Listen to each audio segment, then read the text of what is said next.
Assalamualaikum warahmatullahi wabarakatuh. Semangat pagi guru hebat. Pada video kali ini saya Melia Noprianda, calon guru penggerak angkatan 6 Bangka Selatan akan menampilkan aksi nyata modul 1. Pada aksi nyata modul 1 ini, kami menjalankan peran dan nilai guru penggerak dengan berkolaborasi bersama PGRI Cabang Tukaksadai, pengajar praktik dan sesama calon guru penggerak.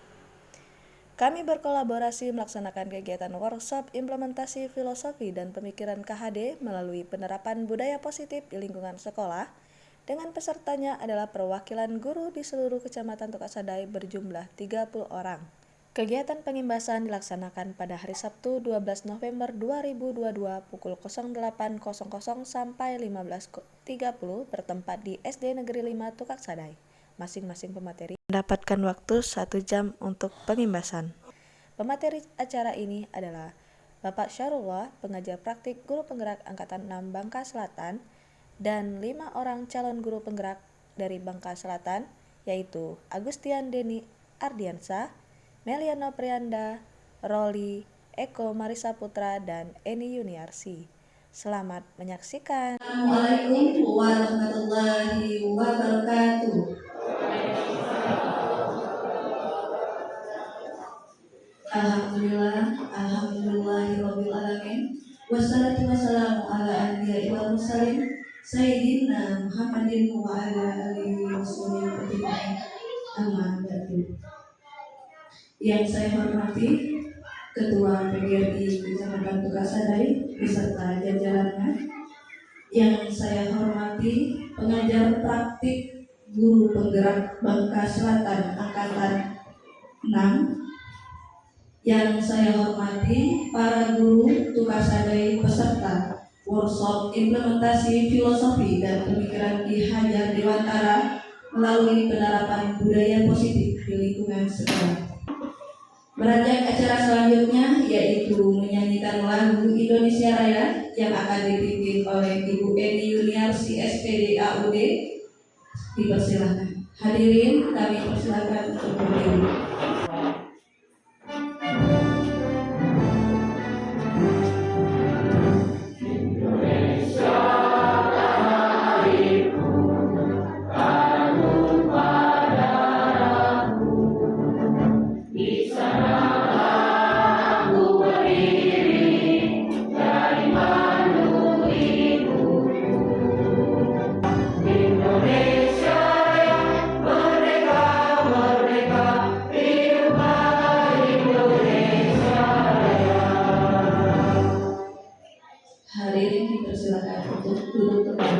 Marilah kita mengendahkan tangan. Semoga acara ini mendapatkan keridhaan dari Allah Subhanahu wa taala. A'udzubillahi minasyaitonir rajim. Bismillahirrahmanirrahim. Allahumma inna nas'aluka salamatan fid din wa 'afiyatan fil jasad. Acara selanjutnya yaitu sambutan sekaligus pembukaan yang akan dibuka oleh Ketua PGRI Kecamatan Tukaksadai, Bapak Mustari SPD. Pada Bapak Mustari, waktu dan tempat silakan.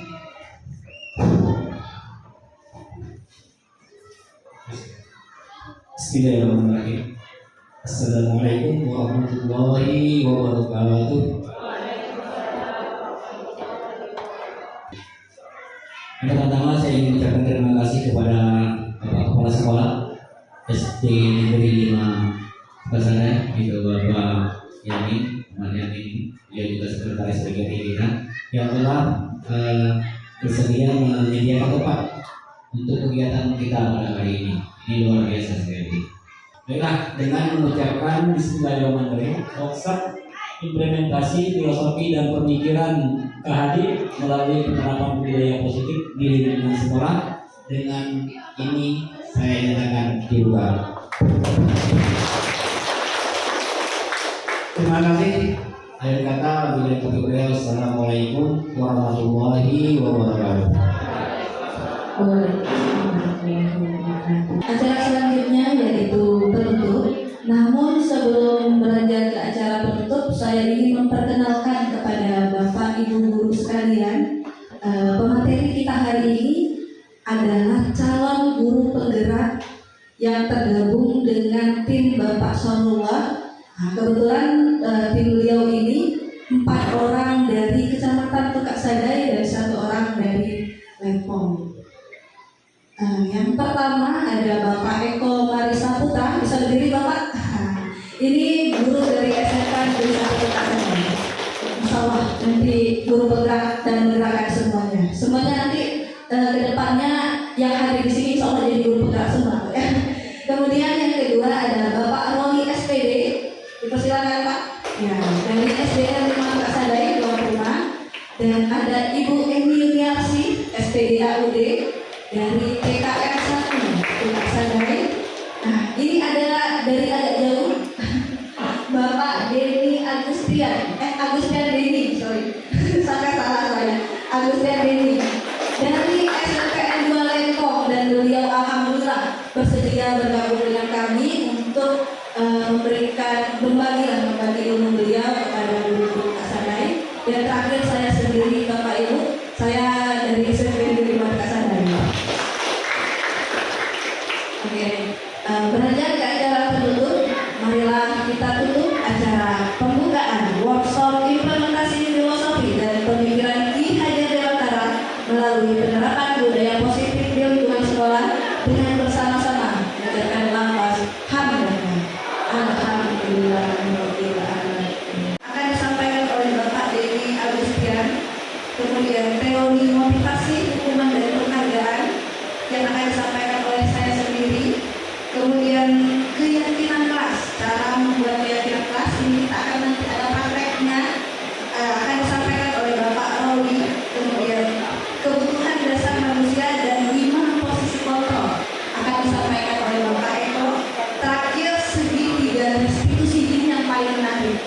Segitiga restitusi ini saya kasih bocoran bagaimana cara kita menangani siswa dengan cara bahagia. Ini akan disampaikan oleh Ibu Eni dan akan ada prakteknya juga. Oke, baiklah Bapak Ibu, kita mulai materi yang pertama, yaitu tentang pengantar filosofi pemikiran Kadari. Pada Bapak Sonullah. Bismillahirrahmanirrahim. Assalamualaikum warahmatullahi wabarakatuh. Semangat pagi semuanya. Biasa itu Bapak ya. Pagi luar biasa. Ya harus semangat. Cuaca hujan. Nah saya juga menyampaikan gaya pengajar ya. Semangat pagi semuanya. Gila. Baik Bapak Ibu. Jadi kita kembali bahwa pada pagi hari ini kita melaksanakan implementasi filosofi dan pemikiran KHD. Ya, Ki Hajar Dewantara yang lahir pada tanggal siapa beliau? Tokoh pendidikan. Kapan lahirnya? Berapa? Sebelum November Hari Pahlawan. Ya, bukan. Tanggal berapa KHD lahir?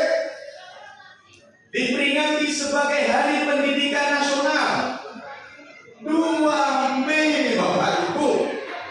Oh, dia satu persegi ini.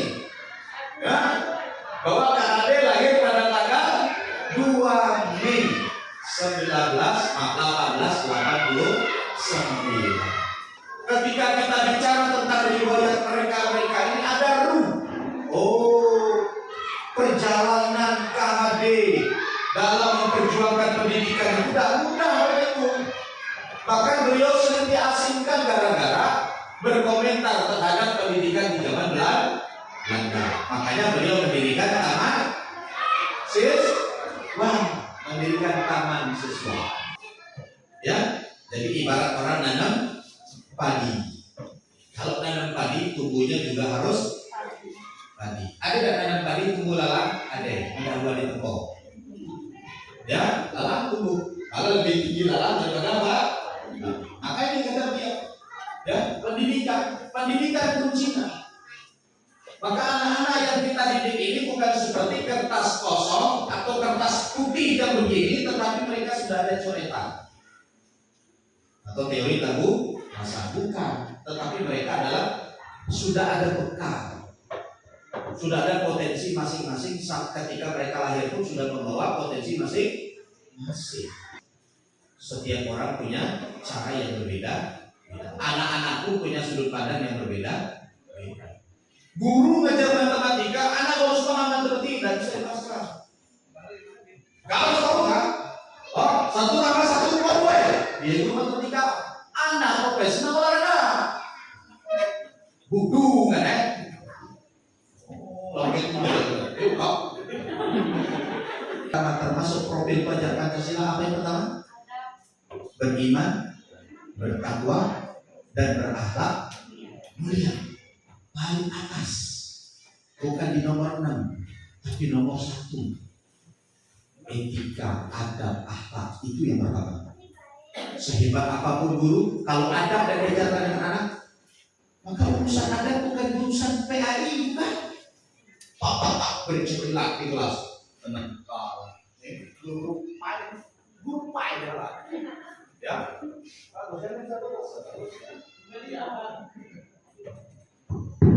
Oke, cerewet narasumberku, besar banget. Ya, jadi Bapak Ibu, etika, akhlak, moral yang paling utama yang harus kita ajarkan kepada saya dulu ketika ngajar SMA, sebagai kesiswaan. Ya, pertama yang saya lakukan itu memastikan suasana di kelas itu kondusif. Bukan belak-belak masuk kelas. Assalamualaikum. Si A, hadir Pak. B, hadir Pak. Assalamualaikum. Berdiri, kita tahu. Tidak tahu. Apa itu? Ya, harus begitu. Jangan duduk dari mulai datang sampai ke pulang. Mereka kan bisa dikatakan antara tidur. Apa yang diurus? 30 orang. Begitu juga dengan siswa-siswi kita. Mereka punya cara yang berbeda-beda. Maka bahasa kerennya pembelajaran diferensiasi. Ya, nah itu KHD-nya. Menjadikan benih-benih tadi, kalau dia padi tumbuhnya padi sesuai dengan potensi yang mereka miliki. Kalau di dalam kelas itu bukan hanya padi, ada alpukat, ada sawit, beragam cara yang harus kita lakukan. Paham? Lantai jadi guru? Lantai apa? Iza matal abdul kotoa amalu ila min salasin sodakotin jariyah au ilmiyun tafa'abihi. Kalau manusia mati terputus semua amal kecuali 3 perkara. Salah satunya adalah ilmu yang bermanfaat terus mengalir. Itu menjadi semangat menjadi seorang guru. Ya, itu semangat menjadi seorang guru. Maka dulu kok jadi guru tidak pulang-pulang ke sekolah. Dari mulai pagi sampai ke malam tidak pulang-pulang. Karena ini yang mantiat di sekolah. Ya, dia di sekolah. Makanya saya sebagai kepala sekolah kasih contoh. Kalau guru saya datang jam 6:30, saya harus jam 6. Kalau guru saya datang jam 6, saya harus setengah 6. Kalau guru saya datang setengah 6, saya tidur di rumah.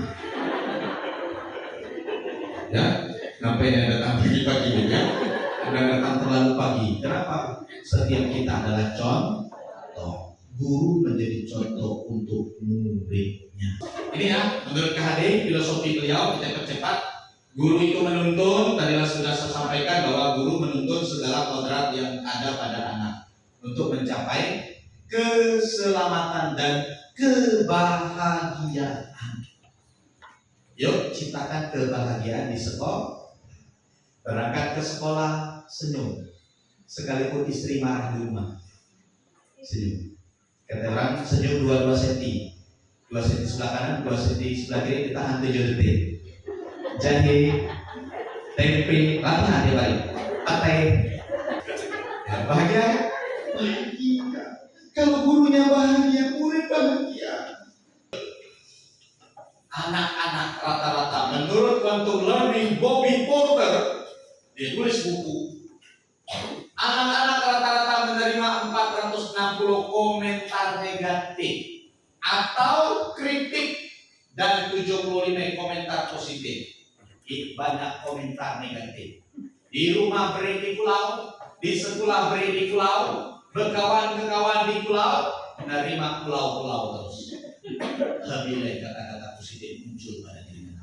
Beri ini pintar kan, pasti kan jadi bupati kan.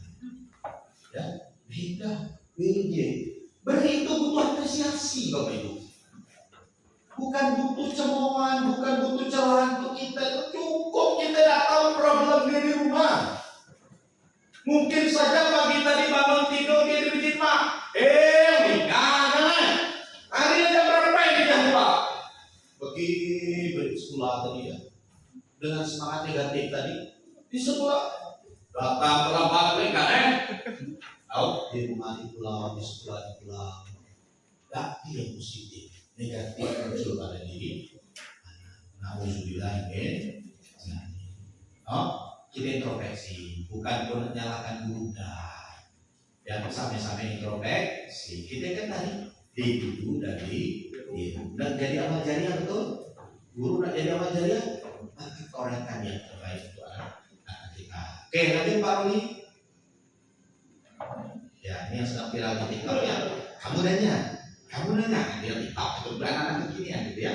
Nah, itu mengupgrade diri kita. Ada yang ingin bertanya? Tak, gini cukup ya. Gak usah pertanyaan ya, karena saya tidak akan menjawab pertanyaan itu nanti bersama dengan CGP. Yang terakhir Pak Roli. Nah, ini yang ditunggu-tunggu Bapak Ibu ya. Jadi saya mohon maaf Bapak Ibu, tidak usah panjang-panjang. Kata Nabi Orikhoy. Nah, jadi pemahaman disiplin positif tadi merupakan pendekatan mendidik murid untuk melakukan kontrol diri dan pembentukan kepercayaan diri yang berasal dari dalam diri murid itu sendiri, bukan dipaksa oleh kita. Nah, di sini kegiatan disiplin positif tadi dikaitkan dengan nilai-nilai kebajikan. Kita memilih mana yang akan dikaitkan. Ada banyak, ada 6. Tetapi kalau di dalam kegiatan sekolah kita itu yang mengacu pada kurikulum Merdeka itu adalah profil pelajar Pancasila. Nah, tadi di sini ada namanya profil pelajar Pancasila. Pertama, beriman, bertakwa kepada Tuhan Yang Maha Esa dan berakhlak mulia. Salah satu muatan yang ada dalam kegiatan disiplin positif itu adalah beriman, bertakwa kepada Tuhan Yang Maha Esa dan berakhlak mulia. Akhlak beragama, pribadi, manusia, alam dan bernegara. Tadi kalau di TK tadi mungkin bisa masuk pada akhlak pribadi karena melatih kedisiplinan untuk datang tepat waktu. Kalau agama ada kegiatan sholat berjamaah di SD atau SMP? SMP ada ya. Nah, itu juga bisa. Kemudian adalah berbineka global. Jadi kegiatan kita harus mengacu pada hal-hal yang berkaitan dengan mengenal dan menghargai budaya, komunikasi, refleksi, berkeadilan sosial. Itu sudah kita terapkan Bu ya. Sudah kita terapkan di sekolah. Bergotong royong, kreatif, dan kritis, mandiri juga seperti itu. Maka tadi ada kreatif, ada bernalar kritis. Dibedakan di sini. Kreatif itu menghasilkan gagasan dari apa yang dia proses dari bernalar kritis, kemudian mendapatkan hasil sebagai kreatif. Bernalar kritis dan kreatif didapat dari mandiri. Orang kalau tidak mandiri tidak bisa dia berpikir dalam kritis, apalagi membuat kreasi, tidak bisa. Kawan saya itu dia berjurusan apa namanya? S apa? Ini itu boleh. S kuliah saya lupa. Baris dokter. Dari dia bersifat mandiri tadi. Dia memikirkan sesuatu yang kemudian dia menalarkan dan menghasilkan suatu hal yang kreatif dan bisa menjadikan nilai jual. Itu yang kita tekankan kepada siswa kita. Nah, kita refleksi Bapak Ibu ya. Materinya sudah habis, karena waktunya juga sudah habis tadi kita mungkin ya. Nah, sebagai seorang pendidik, saat Anda perlu hadir suatu pelatihan, motivasi apa yang melandasi tidak Anda? Kira-kira yang mana dari 3 itu? Motivasi yang apa? Kira-kira itu?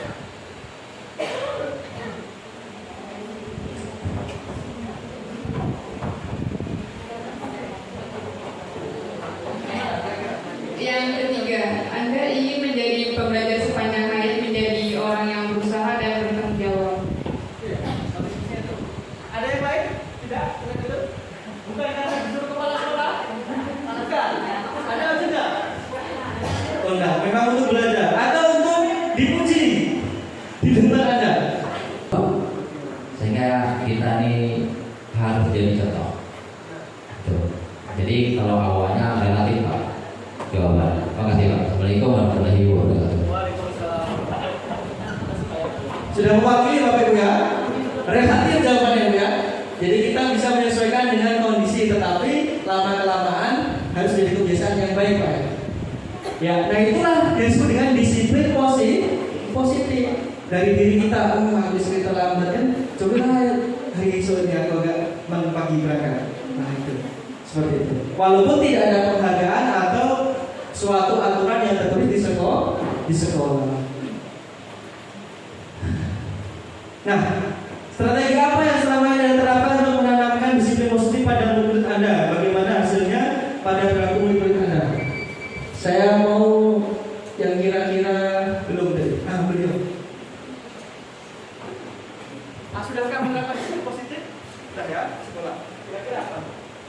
Assalamualaikum warahmatullahi wabarakatuh. Saya perwakilan dari SMP Negeri 2 Tegak Sadar. Nama saya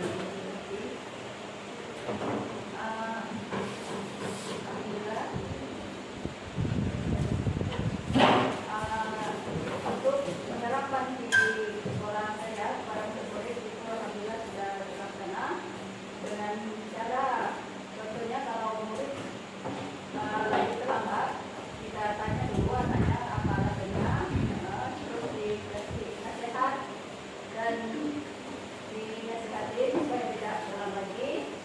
Terus efek kemudian itu dikasih suruh sampah beberapa sampai 20 sampah gitu. Ya, itu salah satu contohnya. Kira-kira dengan kebijakan apa yang Anda rasakan seperti saat ini untuk bisa dapatkan pembelajaran Anda di kelas atau sekolah? Mengapa? Coba itu. Mengapa? Ya. Nah ini contoh-contoh sudah dilakukan juga. Budaya positif sudah dibangun dengan kita mempersiapkan kelas, kemudian penerapan sistem untuk belajar secara mandiri, kita membimbing siswa tadi, kemudian berkolaborasi dengan kawan, dan juga mengajak kawan-kawan lainnya untuk sama-sama saling menjaga lingkungan yang ada di sekitar kita. Itu dibiasakan terus, lama-lama jadi terbiasa, lama-lama jadi kebiasaan yang positif. Nah itulah disiplin positif. Ini belum budaya positifnya ini. Baru disiplinnya. Terima kasih. Assalamualaikum warahmatullahi wabarakatuh. kita ice breaking dulu ya, ibu-ibu sebentar. Kita tepuk semangat dulu deh. Mudah-mudahan belum ngantuk. Kita mulai. 1, 2, 3. Tepuk semangat. Semangat.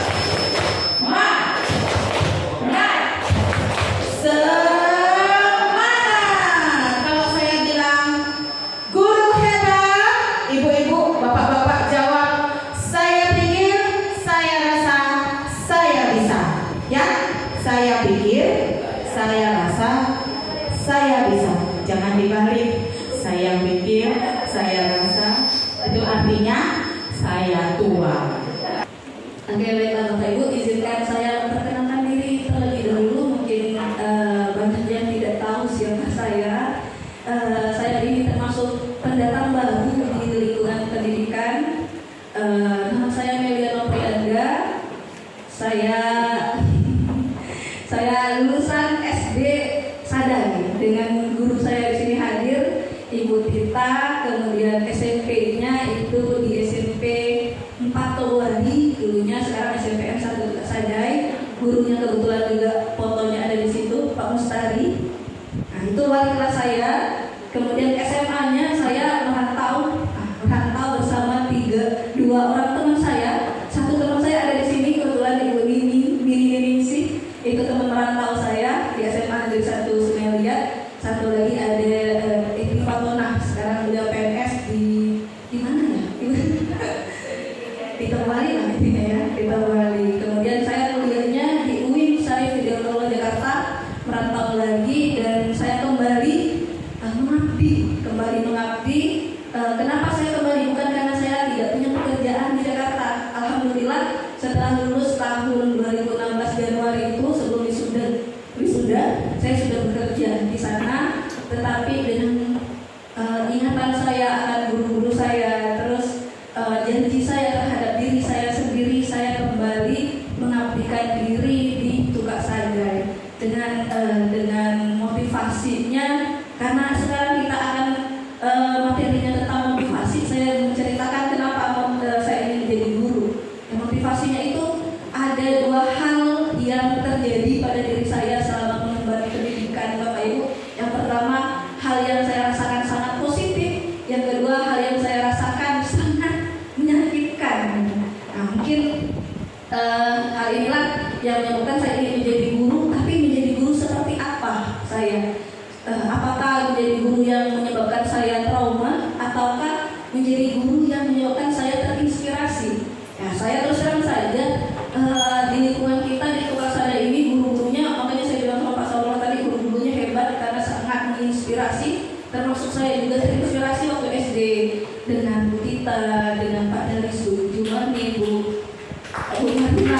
Saya lihat guru-guru saya karena mereka itu luar biasa cara mendidiknya sehingga membangun kedekatan dengan siswanya seperti itu. Kemudian lanjut ke SMP juga sama terjadi pada diri saya. Saya dirangkul oleh guru-guru hebat. Tidak ada batasan, tidak ada batasan. Tapi terjadilah sesuatu pada saat SMA. Mungkin ibu ini juga merasakan cerita ini. Jadi ada perbedaan yang colok antara apa yang saya dapatkan di SD, di SMP dengan pada waktu SMA. Kita sering mereka tidak ada guru yang seperti ini gitu. Makanya saya bilang ada rasa trauma gitu.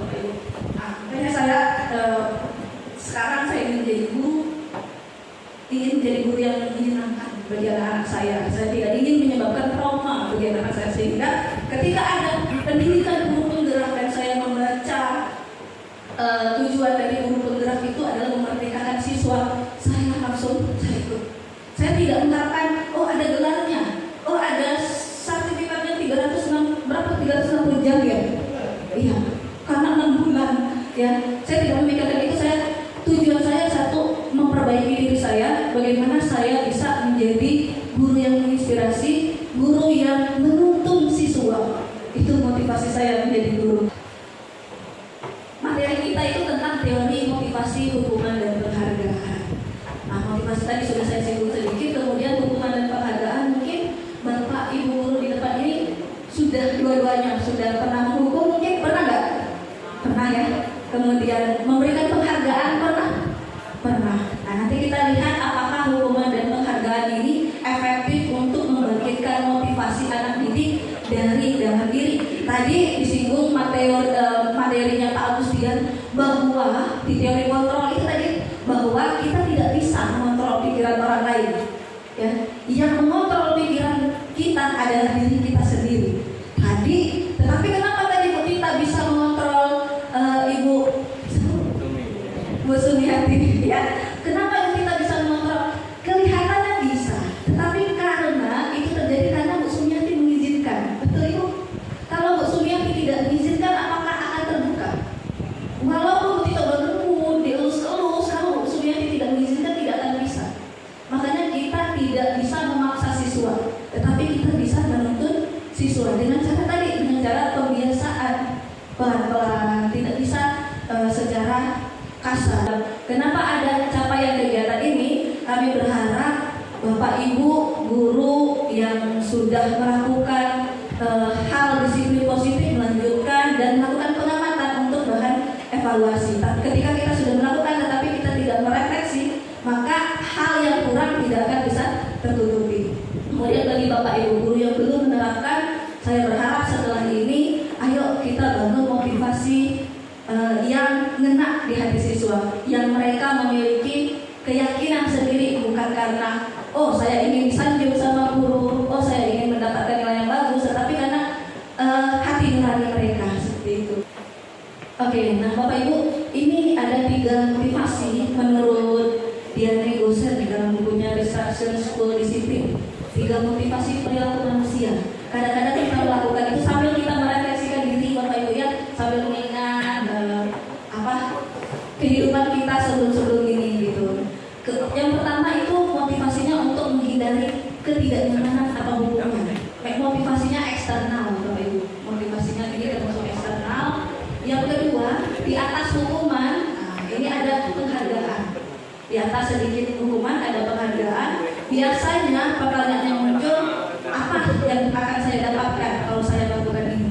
Nah, itu motivasi eksternal juga yang tidak lengkap pada dirinya sendiri. Yang ketiga, ini yang disebutkan guru-guru kita tadi, yang menjadi orang yang mereka inginkan dan menghargai diri sendiri dengan nilai-nilai yang mereka percaya. Nah, jadi inilah motivasi yang paling atas, motivasi internal, motivasi terkuat, motivasi yang akan selalu dikenang sepanjang hayat sampai menutup mata. Sama seperti kejadian saya tadi, kenapa saya mau menjadi guru?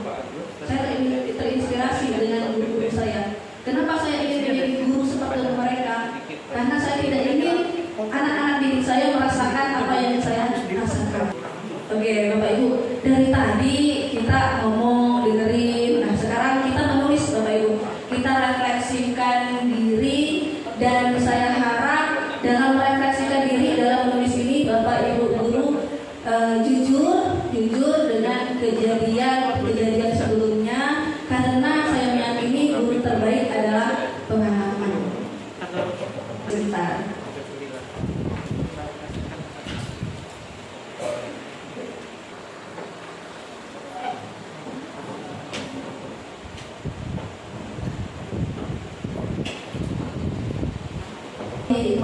Rangkum disimpulkan dari pertanyaan-pertanyaan itu. Mau ngomong? Oh, WC. Kira-kira ngomong. Mencari inspirasi.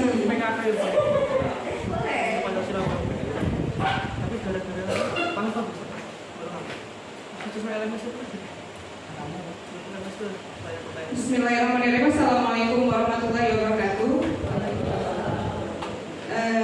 Terima kasih atas waktunya Bu Melia. Di sini saya Mariati sebagai perwakilan dari SMP 1 Tubak Sadai. Terus yang terakhir, strategi apa yang selama ini Anda terapkan untuk menanamkan disiplin positif pada menurut Anda? Bagaimana hasilnya pada perilaku? Lagi-lagi kalau saya pribadi lebih pada untuk menjadi orang yang selalu memberikan aura positif, walaupun saya di sini sebagai guru BK yang notabene di mata mereka itu sebagai polisi sekolah yang garang atau galak. Tapi di sini saya belajar untuk berbeda dari yang lain, yaitu saya berusaha untuk menjadi sahabat siswa. Jadi tugas saya berusaha untuk selain menjadi teladan mereka, saya juga ingin menjadi sahabat siswa, karena ketika kita sudah mendapatkan hatinya siswa, insya Allah mereka bakalan nurut dengan kita. Mungkin itu saja kesimpulan dari jawaban saya. Saya akhirnya Assalamualaikum warahmatullahi wabarakatuh.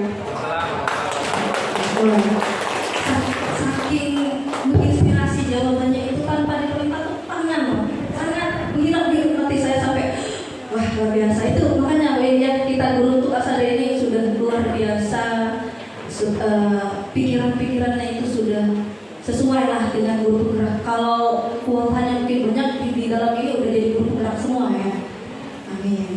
Salah enggak motivasi kita ketika kita melakukan sesuatu, kita ingin hadiahnya? Salah enggak? Salah enggak Bapak Ibu? Tidak, betul, tidak salah. Kita ingin mendapatkan penghargaan, salah tidak? Tidak, betul sekali.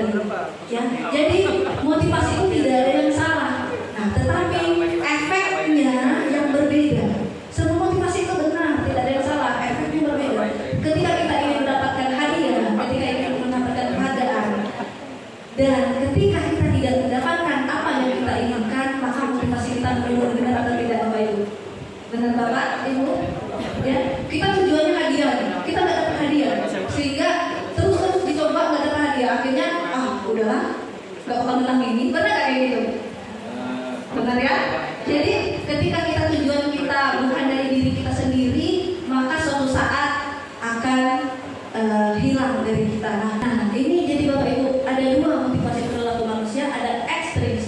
dan intrinsik. Kalau ekstrinsik ini mudah goyah, ketika tidak tercapai, ya, ketika siswanya nyaman dengan guru ini dan tidak nyaman dengan guru ini, dia memiliki perilaku yang berbeda. Dia goyah, oh dia sopan, tapi hanya dengan guru ini dia kurang ajar seperti itu. Nah, kalau motivasinya sudah muncul intrinsik, motivasi yang berasal dari keyakinan diri sendiri, dia teguh.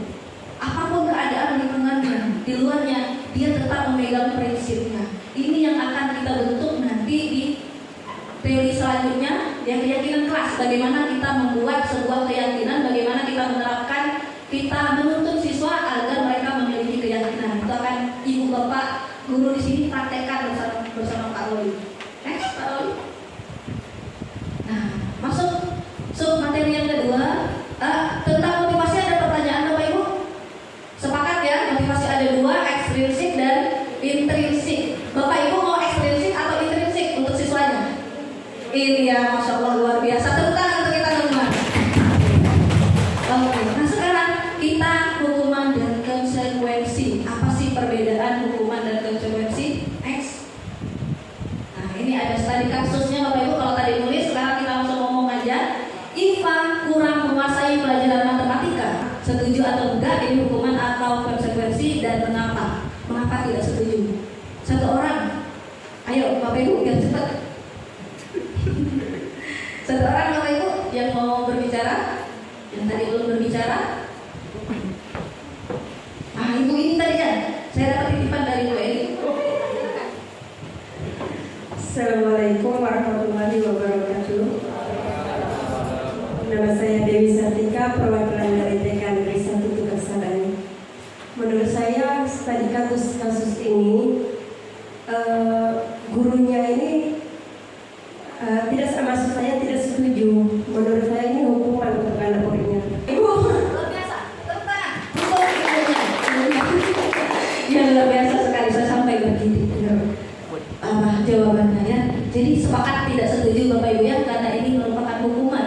Dan Pak Senok itu tidak melakukan bertanya dulu, ya, tidak secara perlahan langsung gitu ya. Ini sama persis kejadian dengan saya tadi, makanya ibunya langsung ingat ya. Tanpa bertanya, karena Bapak Ibu setiap tadi teori kontrol kan, setiap perilaku itu pasti ada alasan. Mau dia nakal, mau dia tiba-tiba mencahin tiba-tiba ganggu temennya, tiba-tiba ngambil makanan temennya, itu pasti semua ada alasan.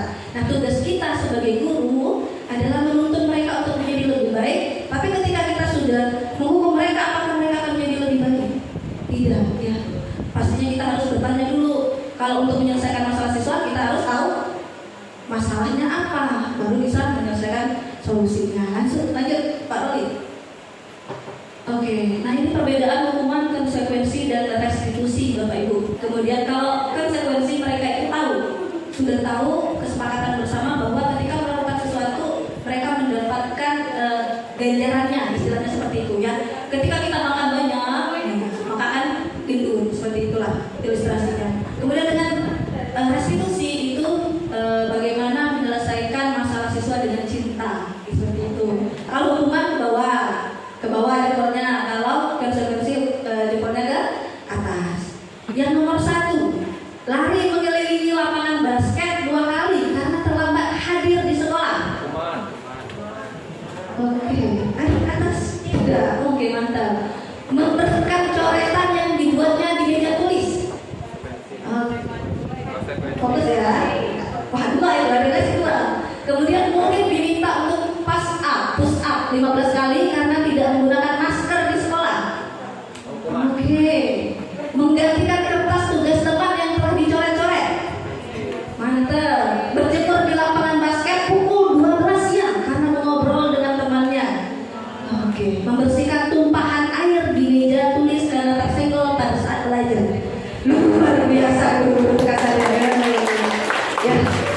Menurut saya pasti murid-muridnya itu bahagia di tempat Bapak Ibu mengajar pada saat masuk. Wah, guru saya ini. Nah, tapi bagaimana kita nanti menerapkan keyakinan, lagi-lagi saya ingatkan, jangan hanya siswanya merasa nyaman. Bapak Ibu sudah memiliki kekuatan menyamankan siswa. Bapak Ibu sudah memihak pada siswa, sudah memerdekakan siswa. Sekarang saat manfaatnya, imbasnya ke anak tersebut jangka panjang atau jangka pendek yang Bapak Ibu inginkan. Oke, selanjutnya penghargaan. Saya skip aja penghargaan ini. Sudah sama, penghargaan itu ekstrinsik, intinya tidak akan bertahan lama. Maka kurangi penghargaan, banyakin kita yakinkan siswa kita. Bagaimana cara meyakinkan siswa? Dengan cara membuat keyakinan kelas. Bagaimana keyakinan kelas itu berjalan? Dengan cara kita menerapkan segitiga restitusi. Nanti materi selanjutnya. Cukup dari saya Bapak Ibu, hebat, luar biasa. Selamat siang Ibu-ibu, Bapak, salam bahagia selalu ya. Guru hebat, saya mikir, saya rasa, saya bisa.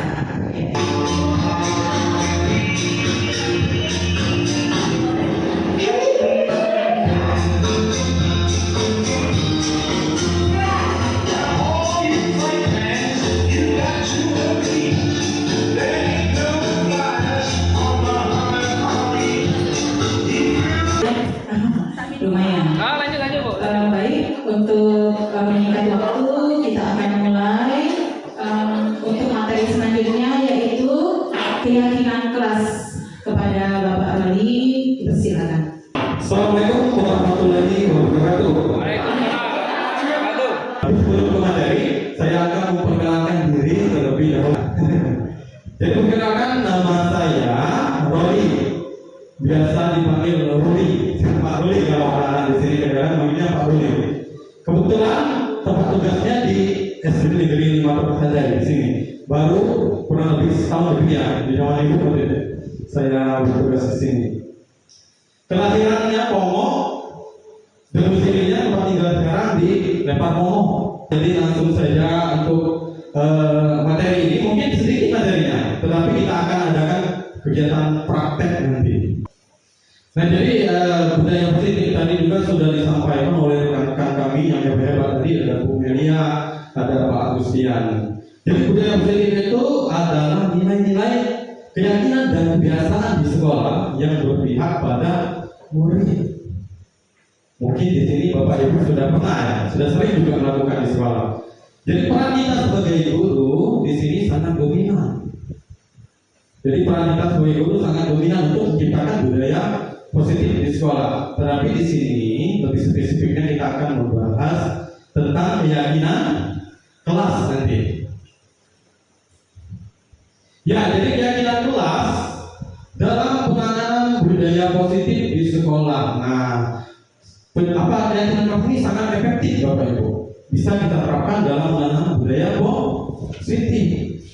Seperti sejalan dengan pemikiran atau filosofi Ki Hajar Dewantara, bahwasanya pendidikan itu adalah menuntut segala kodrat yang ada pada anak-anak, baik itu kodrat alam maupun kodrat zaman, sehingga mereka akan lebih bersemangat untuk mencapai keselamatan dan kebahagiaan setinggi-tingginya sebagai manusia maupun sebagai anggota masyarakat.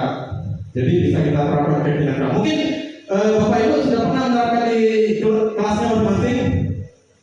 Ada yang sudah pernah? Keyakinan kelas. Keyakinan kelas itu kurang lebih seperti kesepakatan kelas. Seperti kalau dulunya aturan ya, lebih ke tata tertib sekolah. Cuman di sini kita akan lebih bahasanya dirubah. Sebelumnya mungkin banyak kalimat-kalimat yang negatif dalam menentukan aturan-aturan kelas ini, atau mungkin kita buat secara sepihak. Nah, di sini untuk keyakinan kelas kita lebih melibatkan partisipasi peserta didik kita dalam menentukan seperti apa kelas-kelas yang mereka inginkan, yang mereka impikan, sehingga mereka lebih bersemangat dalam kegiatan pembelajaran. Ya, ada pun tujuan keyakinan kelas. Yang pertama, menciptakan pembelajaran yang berpihak pada peserta didik, karena itu bisa menanamkan motivasi secara intrinsik kepada mereka. Seperti yang disampaikan oleh dosen, bahwasanya keyakinan kelas itu akan memotivasi peserta didik kita secara intrinsik dari dalam, sehingga mereka lebih bertanggung jawab kelas tersebut daripada sekedar mentaati peraturan-peraturan yang kita buat secara sepihak. Nah, ada pun langkah-langkah dalam membuat keyakinan kelas. Jadi ada beberapa langkah yang bisa kita lakukan dalam menentukan keyakinan kelas. Yang pertama, siswa dan guru berdiskusi keyakinan kelas yang dibuat di awal semester. Jadi di sini kita adakan diskusi dengan peserta didik kita. Kita ajak mereka bersama-sama merencanakan keyakinan kelas yang kita buat di awal semester. Bagusnya dibuat di awal semester agar kita terapkan pada semester yang berjalan nantinya. Ya, selanjutnya untuk langkah yang kedua, setiap siswa mencatat keyakinan kelas yang ingin diterapkan di kelasnya. Jadi kita berikan kesempatan kepada mereka. Apa keyakinan kelas biasanya kita sampaikan kepada mereka? Misalnya, saya ingin di kelas ini adanya saling menghargai antar sesama, baik itu siswa dengan siswa maupun dengan guru. Nah, untuk itu mereka silakan dituliskan. Selain itu apa lagi misalnya? Untuk langkah yang keempat, yang terakhir tidak banyak ya materinya, mungkin karena kita nanti akan masuk praktekan saja. Jadi setelah kita menentukan keyakinan tadi, sudah dikelompokkan, sudah ada nilai-nilai yang telah diterapkan dari mereka kelas impiannya. Selanjutnya kita membaca keyakinan kelas yang sudah selesai dibuat dan kita tempatkan di posisi mana yang bisa dilihat oleh semua peserta didik, sehingga mereka pun akan melaksanakannya dengan penuh tanggung jawab. Nah, di sini saya sudah mempraktekkan juga. Ini ada contohnya keyakinan kelas yang sudah saya buat. Nah, ini ya sudah ditempelkan buatnya. Ya. Jadi di sini ada nilai-nilai yang sudah ya. Nah, jadi untuk selanjutnya kita akan mempraktekkan langsung berkelompok ya. Secara berkelompok untuk menentukan keyakinan kelas. Jadi nilai-nilainya silakan ditulis kelas harapannya seperti apa. Jadi boleh di sini saya kelompokkan menjadi berapa kelompok? Ya, untuk 4 kelompok saja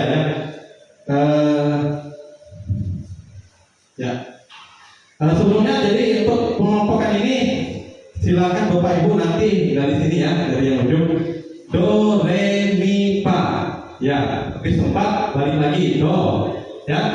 Nah, boleh dimulai dari Ibu do.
dan meletakkan tentang semuanya.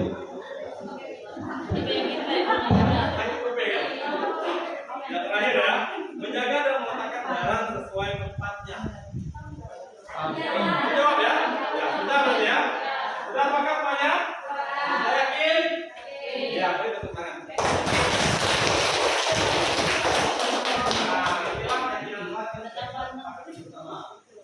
Hingga kita tempelkan. Biasanya ditandatangani ya, seluruh anak tandatangani. Kalau yang ini mungkin kita untuk yang terakhir kita akan memperbaiki video ya, bagus kan? Ya.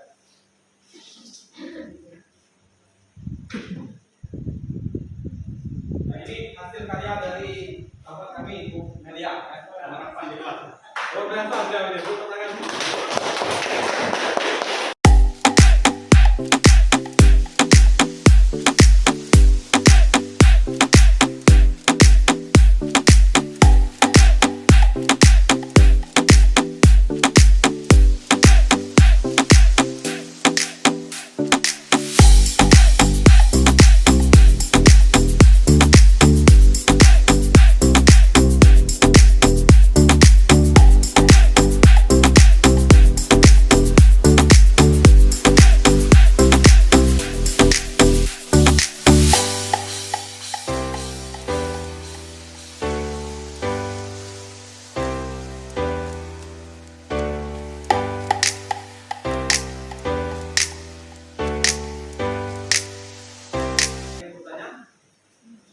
Kalau tidak ada, mungkin kita akan dilanjutkan dengan materi yang lain oleh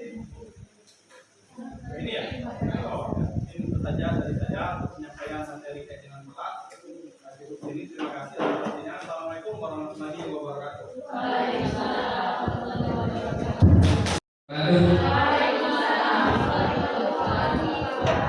Selamat siang Bapak Ibu. Jadi ini tema kita untuk materi selanjutnya tentang teori kebutuhan dan posisi kontrol kita sebagai guru. Kita bahas yang pertama tentang teori kebutuhan. Bapak Ibu, saya yakin dan percaya bahwa kita manusia dilandasi dasar untuk melakukan tindakan. Ya, jadi ini teorinya secara umum, bukan hanya untuk murid kita aja, tapi kita sebagai manusia. Kita berbicara kebutuhan. Semua orang pasti melakukan tindakannya berdasarkan kebutuhannya. Kalau kita fokus pada anak didik kita, kebutuhan yang harus dipenuhi pertama sekali bahwa untuk bisa melakukan yang terbaik di kelasnya, murid khususnya dan kita sebagai gurunya, kebutuhan pertama sekali yang harus kita dalami dan kita penuhi adalah kebutuhan dasar. Bapak Ibu, siang tadi kita makan ya. Kalau kita nggak makan, gimana perasaan kita siang ini? Ya, lemes, kacau. Ya, saya berharap nanti imbas setelah di sini, coba Bapak Ibu perhatikan di kelas pagi. Kita care, kita peduli kepada siswa kita. Anak-anak udah makan belum? Ya, itu salah satu kebutuhan dasar yang harus dipenuhi. Bapak Ibu, ini Bapak yang udah tua ini adalah psikolog, ya. Ini bukan teori saya ya, ini teori Dr. William Glasser. Beliau mencantumkan 5 teori kebutuhan. Yang pertama tadi ada kebutuhan dasar, yang saya jelaskan tadi. Yang keduanya ada kasih sayang dan rasa diterima, ada kesenangan, ada kebebasan, penguasaan. Jadi secara garis besarnya lingkup yang harus dipenuhi kalau kita sebagai manusia ini adalah 5 ini. Kalau ada satu aja yang hilang itu sumbang. Misalnya kebutuhan dasar terpenuhi, kasih sayangnya nggak dapat di kelasnya, ya. Bapak Ibu cuek, nggak care, nggak peduli. Yang penting materi saya jalan, ya, nilai IK masuk, ya. Jadi mungkin pembelajaran kita akan kurang bermakna, dan siswanya pun mungkin akan kurang tertarik kepada pembelajaran kita. Bapak Ibu, semua materi yang hari ini itu saling berkaitan, mulai dari filosofi Ki Hajar Dewantara sampai nanti posisi restitusi itu saling berhubungan. kami berlima di sini dan dengan pengajar praktek kami mempunyai visi bergerak. Makanya kami disebut guru penggerak karena belum lulus, masih ada calonnya. Ya, jadi karena belum lulus calonnya, tapi kami udah berusaha mulai menggerakkan teman-teman, bapak-bapak, ibu-ibu yang ada di lingkungan Tukar Sadai. Yuk sama-sama kita mulai berbenah menerapkan sesuatu yang lebih baik untuk penerapan di kelas kita. Bergerak, menggerakkan. Kalau kami hanya sendiri, mungkin kami berubah untuk diri sendiri. Tapi tujuan yang akan kita capai adalah kita bergerak dulu sendiri, dan nanti teman-teman ikut lingkungan sekolah yang bergerak. Ada SMA, ada SD, TK, PAUD. Insya Allah kalau udah sekolahnya ikut bergerak satu-satu, perasaan kasih sayang nggak diterima. Bapak Ibu mungkin ada yang pernah pengalaman siswa-siswinya kata orang berkat itu minta alok ya. Minta alok itu ada suatu kebutuhannya yang belum terpenuhi. Mungkin rasa sayang di rumah atau di kelas yang belum terpenuhi. Mereka mencoba mencari pemenuhannya di kelas dengan Bapak Ibu sebagai gurunya. Ya, cari perhatian seperti itu. Ya, terhubung dengan kelompok orang-orang yang bisa yang ya mereka ingin dihargai, merasa berharga di kelasnya. Bapak Ibu, kita insya Allah kita akan menerapkan budaya positif. Jangan ada lagi caci maki, sumpah serapah yang akan kita bilang ke siswa kita. Digantilah dengan kata-kata yang positif. Makanya kami belajar di LMS namanya bahwa peraturan kelas pun diusahakan dengan ada kata-kata dilarang, karena itu sesuatu yang ada kata negatifnya. Misalnya dilarang merokok di lingkungan sekolah. Rubahlah menjadi hal-hal yang kata-kata atau kalimat yang positif. Misalnya sekolah ini kawasan bebas asap rokok.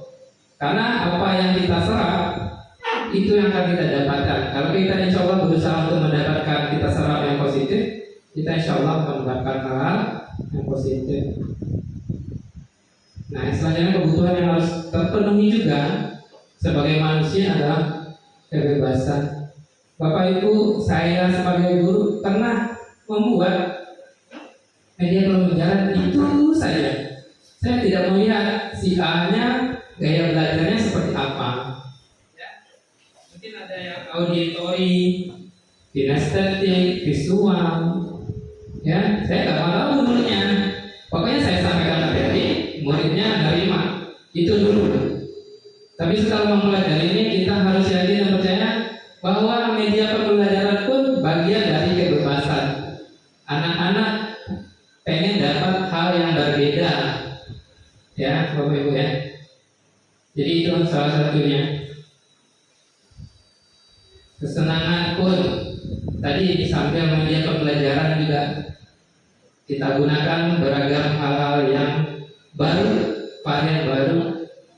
Dulu selama lebih kurang 2 tahun kita COVID, kita online. Ada yang pakai grup kelas WA, ada yang pakai quizzes, ada yang interaktif. Ya Bapak Ibu, kita mulai bangun-bangun hal-hal yang berbeda supaya tujuannya kesenangan peserta didiknya dapat tercipta, sehingga kebutuhannya juga agar kesenangan ini bisa terpenuhi.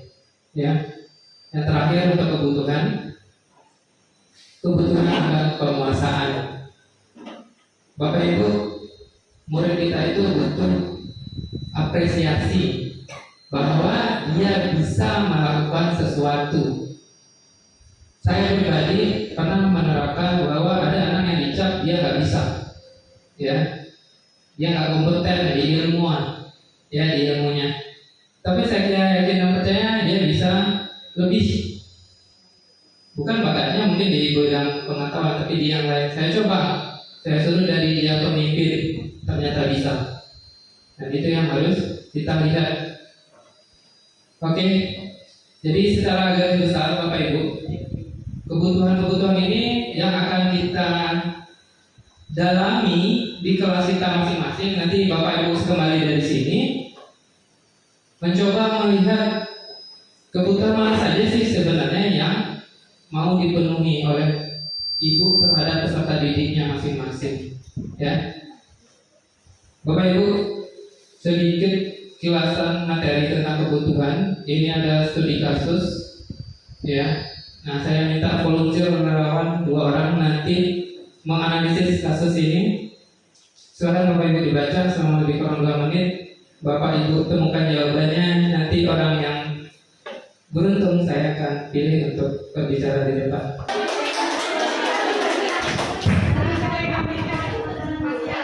Baiklah Bapak Ibu, kalau saya seandainya ya dari kelompok kami menjadi Ibu Amar, hal yang pertama kami lakukan adalah memanggil Doni.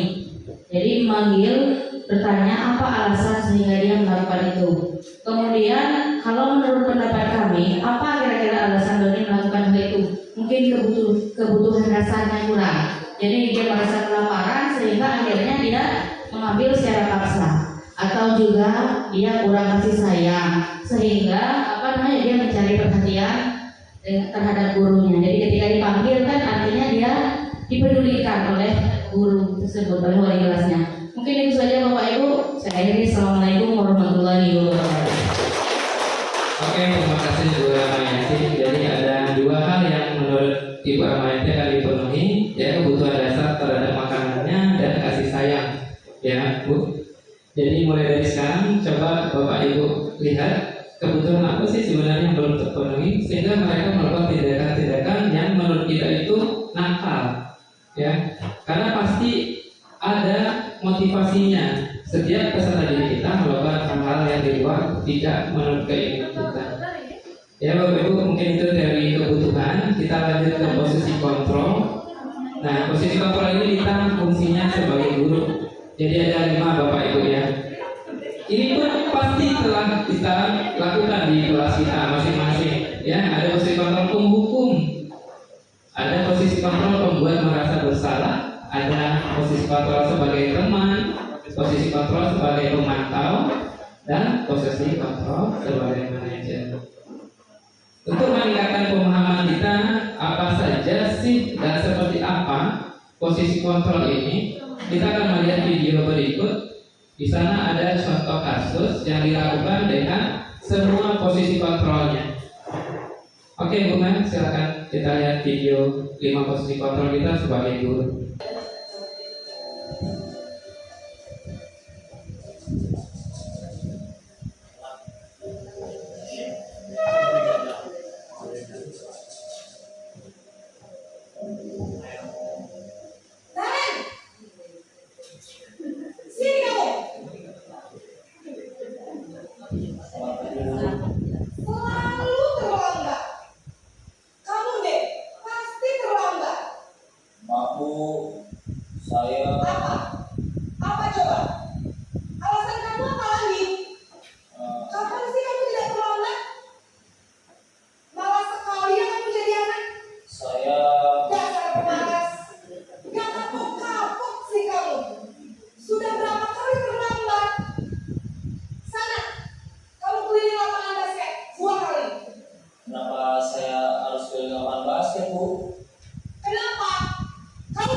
Posisi penghukum biasanya berbicara dengan nada tinggi, menghardik.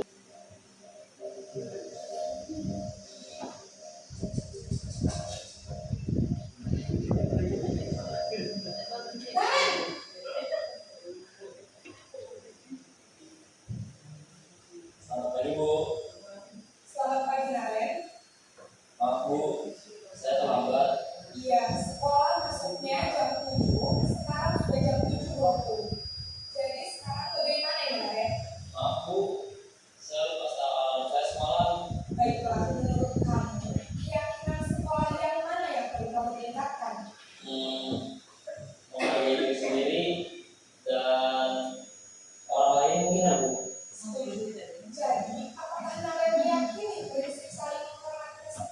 Iya Bu, saya meyakininya.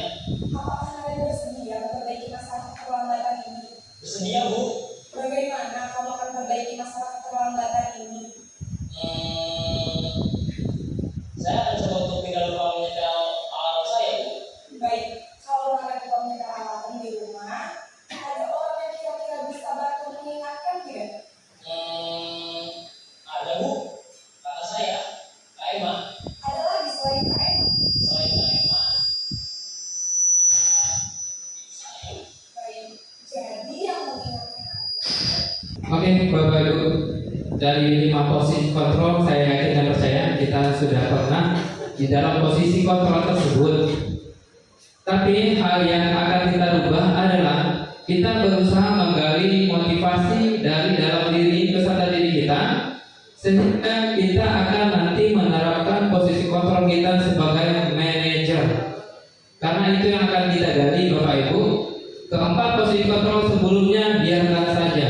Marilah kita mulai berubah menjadi posisi kontrol manager, sehingga motivasi internal intrinsik dari peserta didik kita dapat tergali.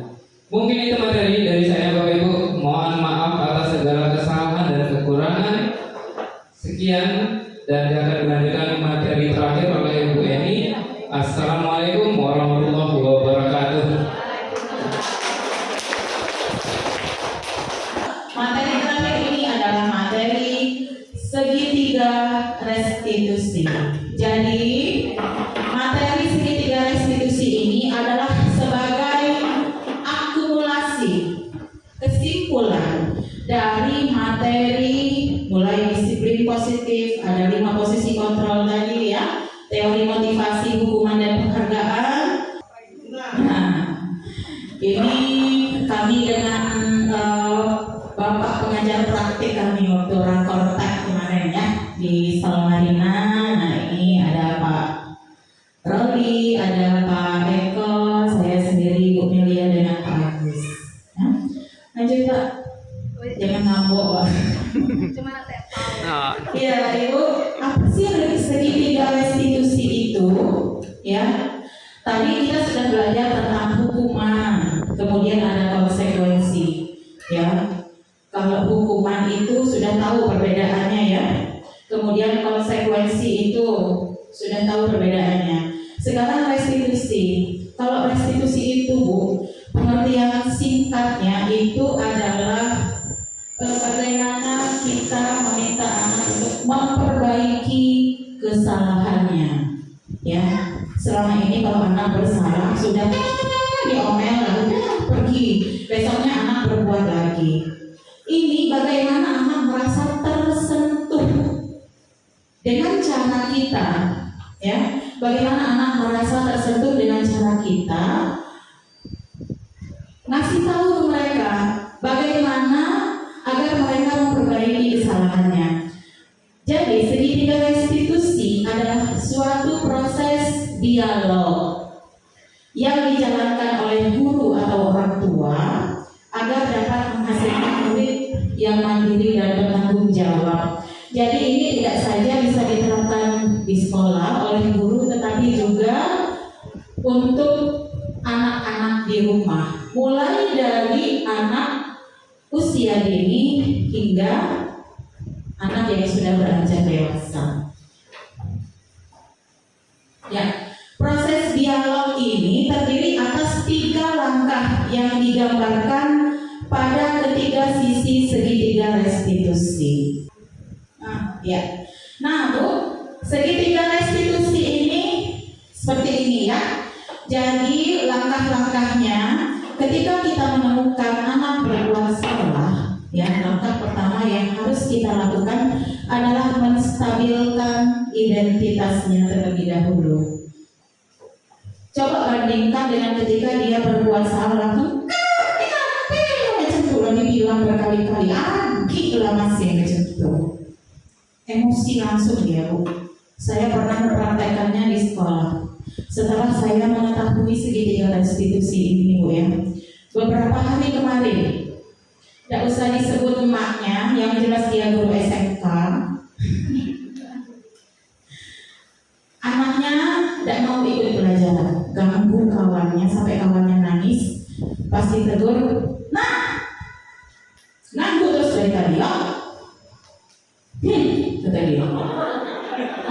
Astagfirullahaladzim.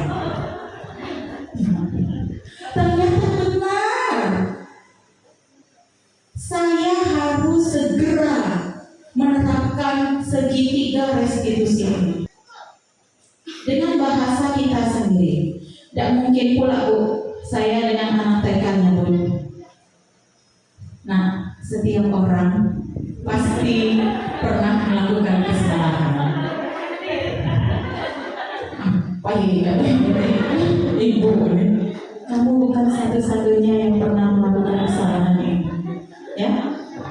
Nah, kemudian Bu, setelah kita menstabilkan identitas mereka, kita mulai untuk validasi tindakan yang salah, ya. Meminta mereka untuk mengingat kembali kesalahan mereka yang sudah mereka perbuat, ya. Ngapain karena merebut bola itu dari dia? Nah, coba cerita ke ibu ngapain? Dia tuh lama nih, bu main tuh aku dari tadi nunggu. Nah itu alasannya kita dengar. Kemudian yang ketiga adalah menanyakan keyakinan. Tapi harus ada dulu keyakinan kelasnya. Setelah ini tugas ibu di sekolah masing-masing di kelasnya buatlah keyakinan, ya kan? Sepakati dengan murid. Keyakinan kelas apa yang sudah kita sepakati, ya kan? Misalnya di kelas TK, karena saya ngajar TK, saya sudah pernah bikin keyakinan kelas, misalnya main bergantian atau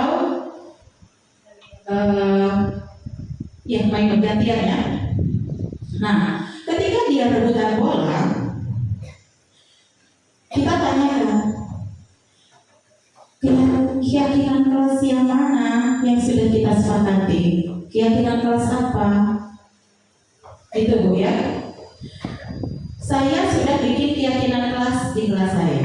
Ada 8 keyakinan kelas ya, bukan dari mereka semua. Kalau anak-anak TK kan harus dibantu supaya kelas bersih, kita harus apa? Disapu. Nah, kita bikin bahasanya dengan bahasa kalimat yang positif itu seperti apa. Jadi sudah ada 8 keyakinan kelas. Jadi sekarang Bu, kalau mereka misalnya berdoa tuh main-main, ada yang sambil makan ikan pinggang kan, ada yang sambil apa gitu. Habis keyakinan nomor 2 sudah hafal. Anak TK belum bisa membaca, tapi mereka membaca simbol. Buatlah orang tengah berdoa, tulis sebelahnya. Berdoa dengan sikap yang baik. Habis keyakinan nomor 2. Apa? Kami kirimkan ke grup mak-maknya yang ngajarin anaknya di rumah.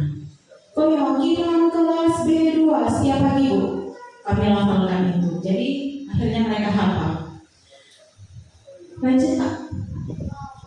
Nah, ini Bu ya, anak TK itu selalu menyenangkan, walaupun yang Jemi tadi merontok hati guru. Kita tonton sebentar, ini skenario-nya ini anak-anak sedang berdoa, ya. Siapa?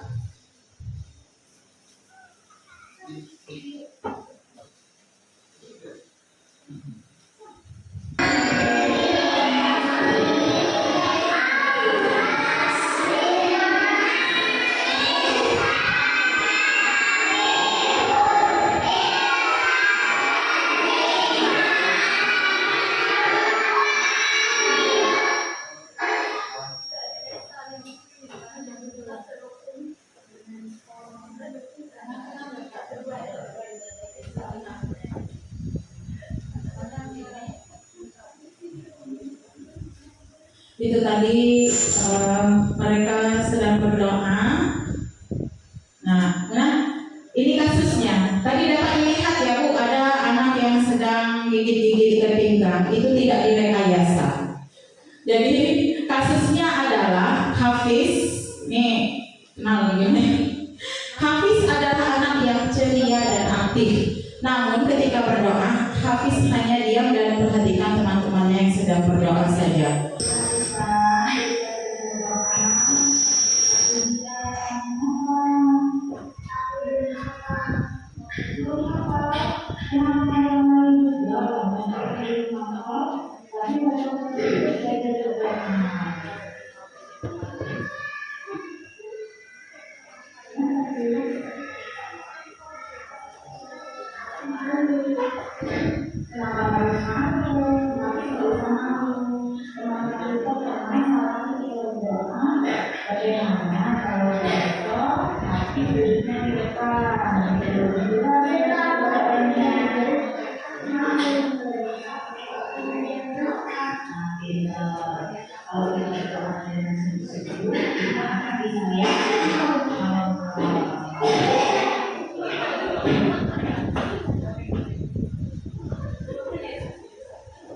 Nah, itulah penerapan segitiga restensi ala Paulus. Diharapkan yang pertama anak menjadi lebih kuat secara pribadi, kemudian membuka wawasan anak agar dapat menyelesaikan permasalahannya sendiri.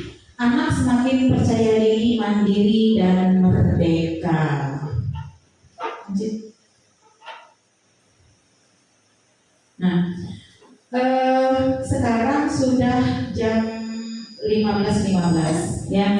Kita ada sedikit praktek. Ini kita nanti akan buat kelompok berjenjang. Jadi PAUD karena pasti masalahnya berbeda ya. PAUD, kemudian SD sendiri, SMP dengan SMK. Ya, silakan Ibu. Ini kasusnya dulu. Tentukan kasusnya. Kemudian tentukan siapa yang menjadi guru, siapa yang menjadi anak.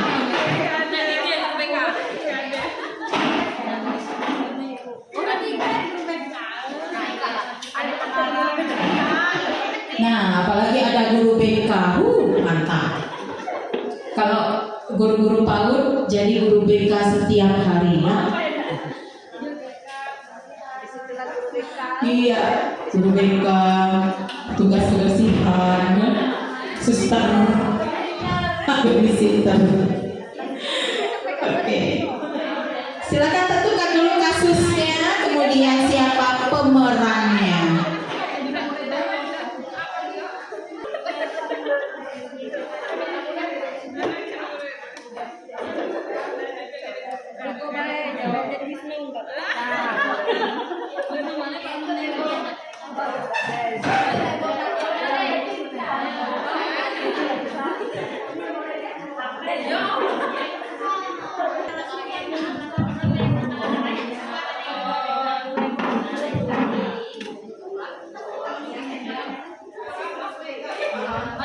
Baiklah, kami di sini dari guru TK ingin membahas masalah anak yang sering berebut makanan pada saat makan. Di sini makanannya yang si A membawa kue, sedangkan anaknya si B membawa mie goreng. Anak si A pengen sekali makan mie goreng, sedangkan di rumahnya tidak disuruh makan mie goreng, tapi di sekolah dia enak makan mie.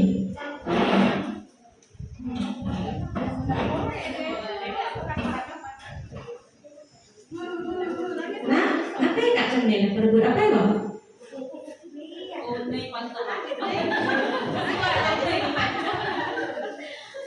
Tadi aku nak media yang mesti kayak aku dah demo ibu dan orang aku. Nah, kasihan. Jadi dah, makan Pak Mie. Enggak, aku kawin diri lah. Di rumah kan tak ada orang makan makan mie kan tak sehat bagi kesehatan, tak baik ketemaan. Menurut apa ketemaan? Ibu, gimana yang kuno? Bukan bela. Cicip ya.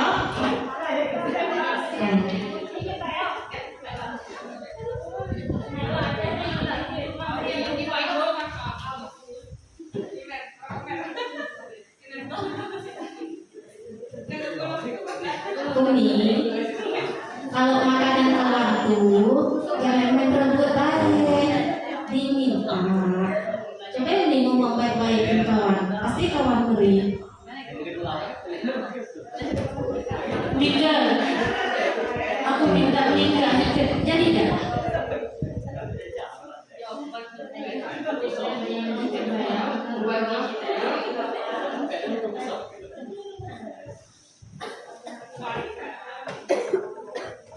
Baiklah, di sini kami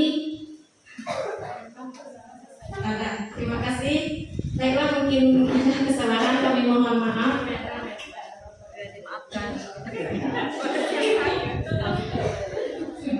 Wassalamualaikum warahmatullahi wabarakatuh.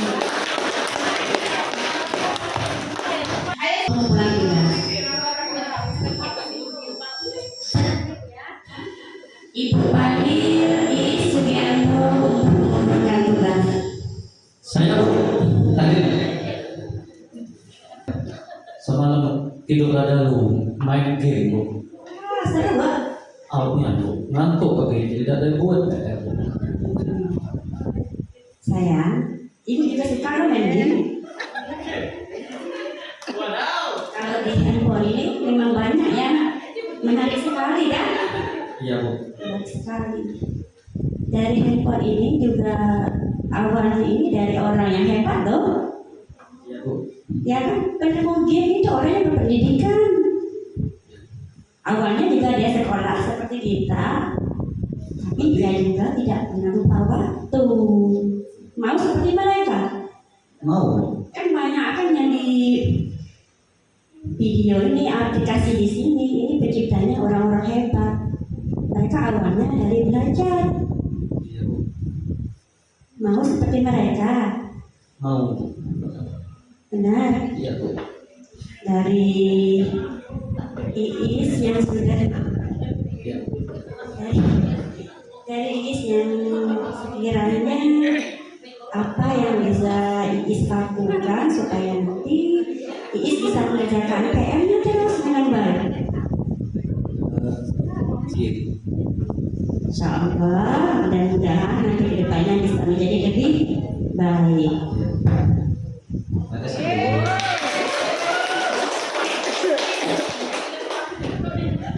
Baik, terima kasih.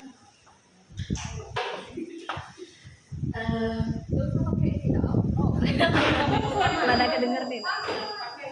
Agak kenceng tapi ngomong. Mary, tadi sebelum ke sini sebelumnya kegiatan apa yang dilakukan di kelas tadi? Nongkrong. Tadi kan jam masuk, gitu kan? Sebelumnya punya pemikiran nggak apa nih? Saya dipanggil dulu ke ruangan dan enggak bu, enggak ya. Oke, jadi selamat datang ya. Karena ini adalah ruang BK, ini adalah ruang konseling kita. Nah, ini dalam proses konseling ini, jadi ini adalah proses pemberian bantuan sebelumnya, di mana hanya ada dari dan ibu gitu. Nah, sebelumnya setelah saya pikir-pikir gitu, ada beberapa hal lah yang ingin saya sampaikan. Pertama menyangkut tadi Mary bilang ya tidak terpikirkan keyakinan kelas itu melanggar keyakinan kelasnya itu masuk di pelanggaran nomor berapa?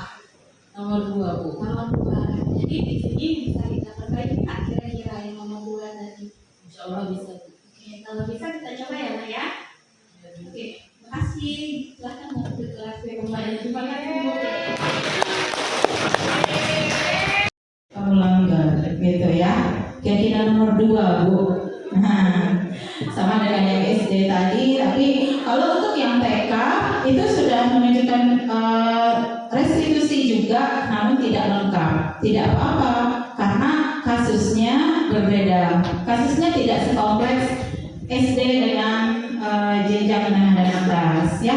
Demikian ya Bapak dan Ibu, mudah-mudahan materi segitiga restitusi ini dapat diterapkan secepatnya di sekolah masing-masing. Namun syarat yang pertama adalah kita harus mempunyai keyakinan kelas dulu.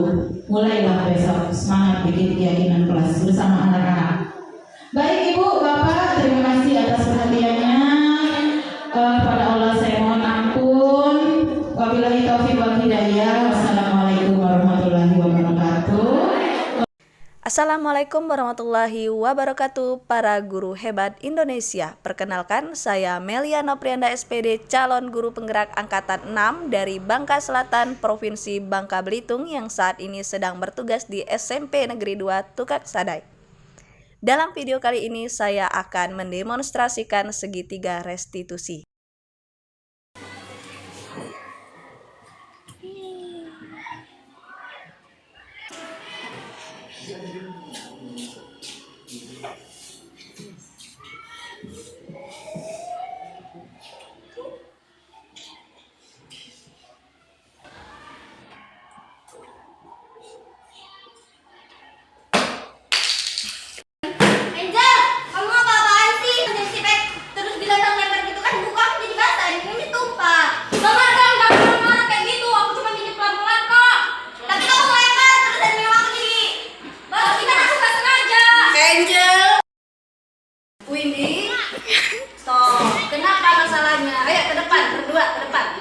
Dua-duanya ke depan. Kursinya di bawah, Ini gara-gara kamu sih aku dipanggil. Aku tadi jadi gara-gara kamu duluan. Sih gara-gara kamu udah ketangkep. Angel, Windy, udah. Coba duduk, berdua dulu. Musuh dekat-dekat. Kamu nih dekat. Udah, dua-duanya emosi ya, dua-duanya ya. Dia duluan Bu, marah-marah duluan. Oke, tenang dua-duanya. Coba kalian udah duduk. Coba tarik nafas, dua-duanya tarik nafas, hembuskan, tarik nafas, hembuskan. Udah tenang? Udah duduk, udah. Windy tadi kelihatan marah banget ya? Iya Bu, soalnya nyuntik terus main lempar-lempar aja kan nggak ngomong. Kenapa Angel melakukan hal itu? Tadi tuh aku mau ngumpul cepet-cepet, jadi minjemnya buru-buru nggak ngomong dah. Apakah menurut Dina itu perbuatan baik? Tidak Bu. Coba lihat Ibu, kenapa menurut Dina tidak baik? Karena aku tadi minjemnya nggak ngomong, habis itu aku main pulanginnya main lempar Bu. Oke, terima kasih sudah menyadarinya ya. Setiap siswa, setiap orang itu tidak luput dari kesalahan. Tetapi di balik itu bagaimana kita menyikapi perbuatan kita itu, apakah kita sadar atau tidak. Nah, perbuatan Dina ini sudah baik. Dina sudah menyadarinya. Nah, selanjutnya Dina harus bagaimana? Aku mau minta maaf Bu sama Windy. Oke, Windy gimana? Permintaan dari Dina cukup? Minta maaf Dina cukup? Bu, tapi yang minum aku tumpah kalau aku haus gimana? Oke, bagaimana Dina? Nanti keluar main aku ganti Bu. Keluar main ya, diganti ya. Sudah cukup Windy? Cukup? Baiklah, kalau sudah cukup, udah kelar, Dina sudah minta maaf, Dina sudah bertanggung jawab, Windy-nya juga sudah menerima, sekarang bisa bermaaf-maafan? Bisa Bu. Bisa, silakan maaf-maafan, pelukan. Ya. Oke. Ya, silakan kembali ke tempat duduk dan melanjutkan pekerjaannya ya. Terima kasih Bu. Ya, sama-sama.